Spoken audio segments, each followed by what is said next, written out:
tuloy-tuloy pa rin po ang ating French sarap na umaga. Ngayong Lunes na napakaganda mga kapuso. At kagaya nga po na sinabi sa inyo, nako, papupuntahin namin kayo dito sa Quezon City. Pero mafe-feel nyo ang French na, kumbaga, feel mga kapuso. At eto nga po, swak namin ibibida sa inyo itong tinatawag nilang chopant. Pinagsamang siopaw and croissant mga kapuso. At ngayong umaga, ipapakita po sa atin yan ni Chef Mike Shaw, tama ba ako? Ang executive chef ng Jonas Food Corporation para ituro nga po sa atin kung paano ginagawa itong chopant. Perfect naman Chef Mike yung pangalan mo kasi Mike Shaw, chopant. Okay, unang-una, ano po yung mga kailangan natin gawin para makuha natin yung napakaganda po ninyong dough ng chopant? Para magawa yung silky, soft, and fluffy na dough natin, kailangan natin ng 6 ingredients. So, meron tayong flour. Flour? Diretso na yan. At yung gamit nyo, chef, ngayon, syempre yung mga big time na malalaking mga mixer, ano? Nag-start lang kami niya maliit, pero ngayon, dahil marami na yung production namin, mixer na malaki. So, sugar. Sugar. Pagkataas ng sugar. Baking soda. Baking soda. Milk ba to? Milk. Milk and, yeast. of course, yeast. Yeast. Ang yeast, lalagyan natin ng konting milk. Okay. Para lang anuhin natin, tunawin. Tunawin lang siya. Okay. Milk. And then what is this? Vegetable shortening. Vegetable shortening. Gaano katagal ang pag-mix pag ganyan, chef, kadami? Dahan-dahan yung pag-mix namin na. So, umabot yan ng 20 minutes. 20 minutes. And after 20 minutes, magiging ganito ang itsura niya, guys. Nagiging dough na medyo hindi pa siya smooth. Okay, chef? So, pagkatapos po nito, pag nakuha niyo na po yung dough from the mixer, ano nang gagawin yung susunod po? Ini-knead na natin siya. Kailangan pa rin ng human kneading. Okay, chef. So, anong kailangan gagawin nyo? Hinahati nyo muna. Proportion out natin siya.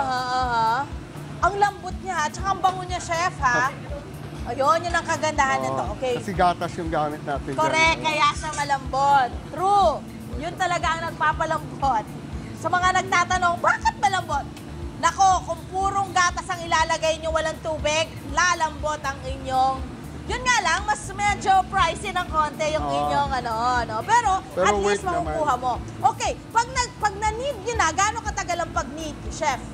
Pag-knead namin dyan, pag buong batch namin, yung portion by portion, nini-knead ko siya ng mga 6 minutes per portion. 6 minutes. At magiging ganito na ang itsura niya, guys. Pag ni-knead ni chef, ganito na ka-smooth at ka-fluffy yung kanyang chopant. Yung pang chopant niya. So, ito na yung magiging itsura niyan. Ika-cut-cut yan. Portion out. By portion. Ayan. So, makikita natin ngayon, ay ina-assemble na nila para maging chopant. Okay. Pero, hindi pa po nagtatapos yan kasi kailangan pa rin nilang paalsahin. Tama, chef? Gaano katagal ang pag-alsa, chef? Ang pag-alsa namin dyan, 1 hour and a half to 2 hours. Depende sa climate natin. Pag summer, 1 hour and a half. Because of the heat. Because of the heat. Oh my! So pala nagaganon. At pagkatapos saka na natin ito, ilalagay. Okay, so ito po yung traditional, mga kapuso. Gaya na sinabi ko sa inyo kanina, yan yung traditional na ginagawa nila. Medyo konti, may ilalagay mo. Pero sumusyal na po ang ating steamer. Industrial na siya. So ito na. O, di ba? So ilan ang nasasalang niyo dyan, chef? Ang nasasalang namin dito, so 6 na ganito. 6 na ganyan. Gaano katagal ang steam niya? 10 minutes. 10 minutes lang po mga kapuso. Ayan mga kapuso. After 10 minutes, ito na yun. ganyan na yung tsura niya. Yes, mga kapuso. Ang ganda. Okay, yan po ay magkano naman ang pagka gusto mong i-orderin yung isang chopant? Ang price natin dyan, 55 pesos kada peraso at meron din pong 3 peraso na 148 pesos mga kapuso. Eto na! Gaya na nasabi ko po sa inyo mga kapuso, bukod po sa croissant, nako, syempre kailangan po, gusto ko ipakita sa inyo yung gitna nito para makita nyo, diba? Ayan. Ayan yung kanilang beautiful na nasa loob. Ano yung ang mga inilalagay nyo, chef? Kahit ano pong gusto nyong ilagay or meron kayo specific? Kami kasi ginamit namin homemade na ham. So kami yung gumagawa ng marination ng ham. So sa inyo lahat, so ham and cheese. Ham and cheese. Okay, beautiful.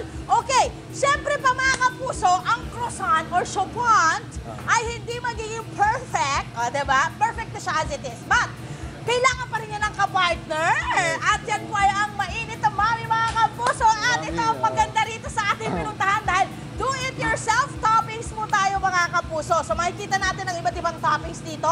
Meron tayong beef, chicken, meron tayong isaw ng baboy, meron tayong wonton, at meron tayong siomai. So ngayon, ano chef ang may recommend mo sa akin na perfect combination of everything? Or pwedeng a bit of everything. Pwedeng a bit of everything. Okay, para lahat na. Everything naman pala. Ito na natin yung lahat, diba? So pag ganyan, chef, magkano ang babayaran nila pag a bit of everything ang ilalagay nila? Mga abutin yan. Kasi ang alam ko guys, sabi nga dito, nakausap na namin yung ibang manager dito, ay, nako, pag nilagyan mo raw ng maraming topping, syempre, magdadagdag ka ng presyo. Syempre naman, guys, alam nga namang hindi. Tapos syempre, ang bawang. O, diba? At syempre, ang gulay. O yan, di pwedeng mawala. Marami pa yung gulay kaysa sa noodle jokes. At ang kagandahan nito, ang noodle nila mga kapuso ay homemade din po. So, diba? Lahat po ay homemade na nila rito. At syempre, ilagay na po natin ang mainit na, pakita lang natin sa camera. Mainit na sabaw. At perfect na, kapartner po yan. Kinuha ko na to ng aking chopant. At tikman na po natin.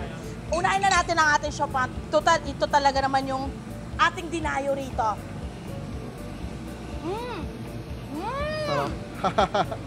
Lasa!